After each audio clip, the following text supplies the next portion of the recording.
आपातकाल, इमरजेंसी, तानाशाही सरकार, ऐसे शब्द इस वक्त विपक्षी दलों की ओर से काफ़ी कहे जा रहे हैं।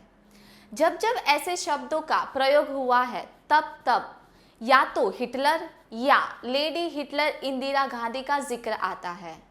आज हम उसी इंदिरा गांधी का जिक्र करेंगे जिन्होंने प्रधानमंत्री होते हुए भी एक ऐसा निर्णय लिया जो लोकशाही के ऊपर काला धब्बा है।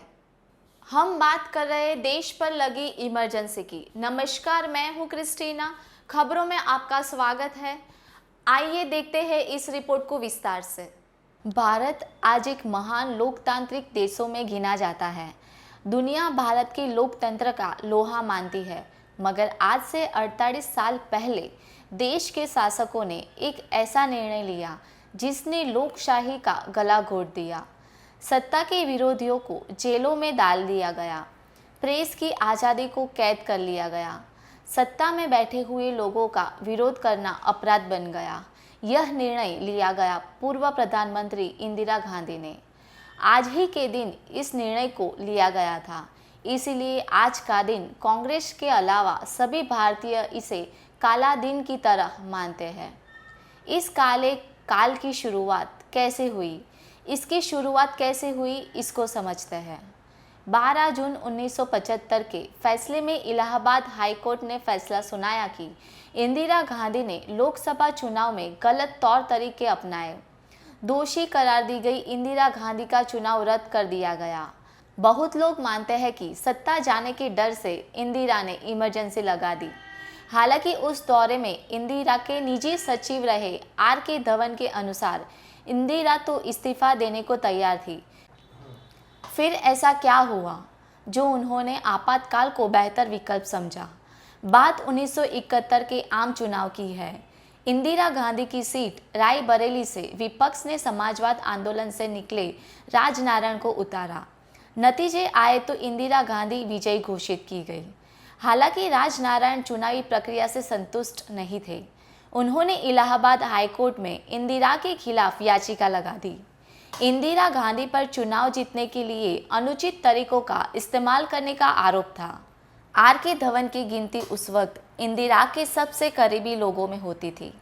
वे इंदिरा के निजी सचिव थे। 2015 के एक टीवी इंटरव्यू में धवन ने दावा किया कि इमरजेंसी का विचार इंदिरा का नहीं बल्कि उस वक्त पश्चिम बंगाल के सीएम रहे सिद्धार्थ शंकर रे का था। बकौल धवन, रे ने 8 जनवरी 1975 को ही पत्र लिखकर इंदिरा गांधी को आपातकाल लगाने का सुझाव दिया था। धवन के अनुसार जून 1975 में जब हाईकोर्ट ने इंदिरा के खिलाफ फैसला सुनाया तो रे ने आपातकाल लगाने का दबाव बढ़ाया। धवन ने उस टीवी इंटरव्यू में कहा कि अदालत का फैसला सुनने के बाद इंदिरा की पहली प्रतिक्रिया त्यागपत्र देने की थी। उन्होंने इस्तीफा टाइप भी करवा लिया था, मगर उस पर कभी हस्ताक्षर नहीं किए गए। इंदिरा गांधी ने निजी सर्कल को छोड़ सबको चौंकाते हुए आपातकाल लगाने का फैसला किया। एक दो मंत्रियों को छोड़कर बाकी पूरी कैबिनेट मूक दर्शक बनी रही। आपातकाल के आदेश पर राष्ट्रपति फखरुद्दीन अली अहमद ने हस्ताक्षर किए। फिर इंदिरा ने 25-26 जून की रात देश में आपातकाल की घोषणा कर दी। विपक्ष के सभी बड़े नेता जेल में डाल दिए गए। प्रेस की स्वतंत्रता खत्म हो गई। इंदिरा जो भी कर रही थी सब कुछ संविधान के हिसाब था। धवन के अनुसार इमरजेंसी से राजीव गांधी और सोनिया गांधी को कोई आपत्ति नहीं थी। मेनका गांधी को पता था कि उनके पति संजय गांधी ने आपातकाल के दौरान क्या क्या किया। धवन के अनुसार संजय के हाथ में ताकत इसलिए गई क्योंकि कांग्रेस के मुख्यमंत्री ने उन्हें उकसाया कि वे सत्ता की हनक दिखाए। इंदिरा गांधी ने इमरजेंसी का बचाव यह कहकर किया कि वे भारत को प्रगति के रास्ते पर ही रखना चाहती है। आपातकाल की घोषणा के ठीक एक महीने बाद 26 जुलाई 1974 को गांधी ने अमेरिकी वकील रीटा होजर से करीबी 45 मिनट तक बात की।